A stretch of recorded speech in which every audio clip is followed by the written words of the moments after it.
ಅವ್ರಿಗೆ 2 ಮಕ್ಕಳು ಅವ್ರು ಸಾಕಬೇಕಂದ್ರ ನಮ್ಮ ಸಮಸ್ಯೆ ಎಷ್ಟು ಕಷ್ಟ ಐತೆ ಅನ್ನೋದ ಅವ್ರ AC ರೂಮ್ ಅಲ್ಲಿ ಕುಂತವ್ರಿಗೆ ಏನ್ ಗೊತ್ತಾಗತ್ರಿ? AC ರೂಮ್ ಅಲ್ಲಿ ಗೊತ್ತಾಗಬೇಕಂದ್ರೆ ಈ ಬಿಸಿಲಲ್ಲಿ ಬರ್ಬೇಕು. ಅವರು ಬಂದಾಗ ಗೊತ್ತಾಗತ್ತಿ. ಎಲ್ಲೆಲ್ಲಿಂದ ಬಂದಿರಲ್ಲ, ಬೆಳಗಾವದಿಂದ ಹಿಡ್ಕೊಂಡು ಕೋಲಾರ, ಮಂಡ್ಯ, ಮೈಸೂರು, ಹುಬ್ಬಳ್ಳಿ, ಹಾವೇರಿ, ದಾವಣಗೆರೆ, ತುಮಕೂರು ಎಲ್ಲಾ ಜಿಲ್ಲೆಯಿಂದ ರಾತ್ರಿ ನಿದ್ದೆ ಮಾಡಿಲ್ರಿಪ್ಪ. ನಾವ್ಯಾರು ಮಾಡಿರಿ? ಯಾಕ ಕಣ್ಣಿಗೆ ಕೆಂಪಾಗಿ ಎರಡೆರಡು ಕಾಣಕತ್ತೀವಿ, ಆದ್ರೂ ಬಿಸಿಲಾಗ ಕುಂತೇವಿ. ನಮ್ಮ ಮೇಟಿ ಸಾಹೇಬ್ರ ಹತ್ರ ನಮ್ಮ ಅಂಬಾಜಿ ಸಾಹೇಬ್ರು ಅಲ್ಲಿ ಯಾಕೆ ಹೋಗ್ತಿರು ಸರ್? ಅಲ್ಲಿ ಐಸ್ ಕ್ರೀಮ್ ಐತಿ, ಅಲ್ಲಿ ಒಂದೆರಡು ಸೌತಿಕಾಯಿ ಅದಾವ, ತಿನ್ನಾಕ ಅಡ್ಡಾಡತ್ತಾರ ನಮ್ಮ ಹುಡುಗರು. ವಾಟರ್ ಬಾಟ್ಲಿ ತರಾಕ ಅಡ್ಡಾಡತ್ತಾರ, ಯಾಕಂದ್ರೆ ಕುಂದ್ರಾಕ ಆಗೋದು ಈ ಬಿಸಿಲಿಗೆ. ಕರೆಸ್ರಿ ಅವರ ಅಧಿಕಾರಿಗಳನ್ನ, ಕರೆಸ್ರಿ ನಮ್ಮ ಮಂತ್ರಿಗಳನ್ನ. ನಮ್ಮ VRW ಸಮಸ್ಯೆ ಏನದು ಗೊತ್ತಾಗಬೇಕು. ಬಂದು ಕೇಳ್ರಿ, ನೀವು ಸರಿ ಪರಿಹರಿಸೋದು ನಾಳೆ ನೋಡೋಣ. ಮೊದ್ಲು ಬಂದು ಮಾತಾಡ್ರಿ. ನಮ್ಮ ಸಂಸ್ಥಾಪಕ ಅಧ್ಯಕ್ಷರಿಗೆ ಕನಿಷ್ಠ ಗೌರವಗಳನ್ನ ಕೊಡ್ರಿ.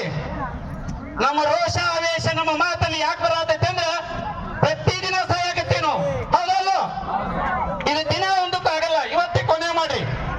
ಪದೇ ಪದೇ ನಾವು ಅವ್ರು ಕರೆಯೋದು ನಾವು ಬರೋದು, ಅವ್ರು ಕರೆಯೋದು ನಾವು ಬರೋದು. ಸ್ವಂತ ರೊಕ್ಕ ಅವ್ರಿಗೆ ರೊಕ್ಕ ಐತಿ ಸಾಹೇಬ್ರ ಹತ್ರ, ನಾವು ರೊಕ್ಕ ಹಾಕೊಂಡು ಬಂದ ಬಿಡ್ತೇವೆ.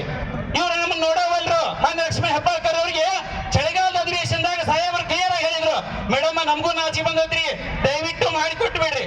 ಇಲ್ಲ ಸಾಹೇಬ್ರ, ನಾವು ಮಾಡಿಕೊಡ್ತೇವೆ ಅಂತ ಆಶ್ವಾಸನೆ ಕೊಟ್ಟಿದ್ರು. ಸರ್ ಅವ್ರು ನಾವು ಬ್ಲೇಮ್ ಮಾಡ್ತಿಲ್ಲ, ಆದ್ರೆ ಅವ್ರ ತಕ್ಕ ನೋಡ್ಕೊಳ್ರಿ. ನಾವು ಸಣ್ಣಾರ, ನಾವು ತಪ್ಪ ಮಾಡೋಣ. ಅವ್ರಿಗೆ ಅವ್ರ ವಯಸ್ಸಿಗೆ ಬೆಲೆ ಕೊಟ್ಟು ಒಂದು ಕನಿಷ್ಠವಾಗಿ ಅವ್ರಿಗೆ ಒಂದ್ ಇಲ್ಲಪ್ಪ ನಿಮ್ಗೆ 15,000 ಮಾಡಕ್ಕೆಲ್ಲ 14,000 ಮಾಡಿದಂತ ಅನುಭವ ಇತ್ತಲ್ಲ ರೀ ನಿಮಗ. ಇದು ಏನಿದು ಗೃಹಲಕ್ಷ್ಮಿಗೆ ಸಾರಿಗೆದಲ್ಲಿ ಎಲ್ಲರಿಗೂ ರಿಯಾಯಿತಿ ಗ್ಯಾರಂಟಿ ಕೊಡ್ಲಿಕ್ಕೆ ಬರ್ತೈತಿ. ಅಂಗವಿಕಲ ಗ್ಯಾರಂಟಿ ಯಾವನ್ರಿ ಕೊಡೋನು? ನಮ್ಮ ಜೀವನ ಯಾರು ನೋಡೋರು? 2014 ಐದಿನ ಹೇಳೈತಿ, ಇವ್ರಿಗೆ ಮೊದ್ಲು ಗ್ಯಾರಂಟಿ ಕೊಡ್ರಿ ಅಂದ. ಗ್ಯಾರಂಟಿಗೆ ಗ್ಯಾರಂಟಿ ತೋರಿಸ್ತಾರ ನೀವು. ನಾವೇ ಗ್ಯಾರಂಟಿ ನಿಮಗೆ?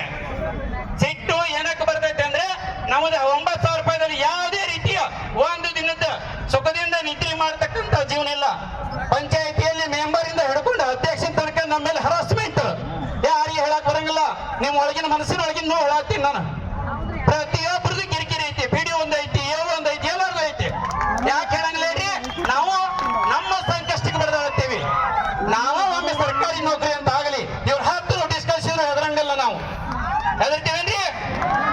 ಅಂತ ಧೈರ್ಯ ಬರ್ಬೇಕಂದ್ರೆ ನಮಗೆ ದಯವಿಟ್ಟು ಏನು ಹೋರಾಟ ಕೈ ಜೋಡಿಸ್ಯಾರ ನವ ಕರ್ನಾಟಕದ 17 ವರ್ಷ ನಾಗಲೊಬ್ರು ಯಾರು ಅಂದ್ರು ಅವ್ರ ಕಷ್ಟ ನಿಮ್ಗೇನು ಗೊತ್ತೈತ್ರಿ?